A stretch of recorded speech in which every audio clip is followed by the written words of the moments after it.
శ్రీరాముడు అయోధ్య యువరాజు, విష్ణువు అవతారం, ధర్మానికి ప్రతీక. రాజ్యాన్ని వదిలి వనవాసం స్వీకరించిన ఆదర్శ పురుషుడు.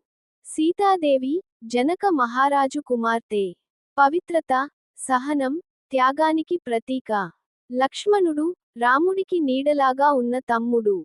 విశ్వాసానికి ఆదర్శం. భరతుడు, రాముని పాదుకలను రాజ్యంగా భావించిన త్యాగమూర్తి. శత్రుఘ్నుడు, నిశ్శబ్ద సేవకుడు, ధైర్యవంతుడైన యోధుడు.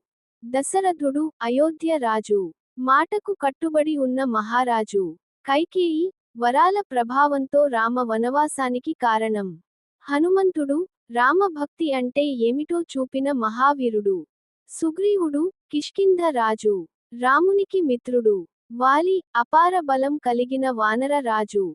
రావణుడు, లంక రాజు, జ్ఞానం ఉన్న అహంకారంతో పతనమైన వ్యక్తి. కుంభకర్ణుడు, అపార శక్తి, కానీ తప్పుదారి పట్టిన విధి. విభీషణుడు, ధర్మం కోసం అన్నను కూడా ఎదిరించినవాడు. జటాయువు, సీత కోసం ప్రాణత్యాగం చేసిన వీరుడు. శబరి, నిష్కల్మషమైన భక్తికి ప్రతీక.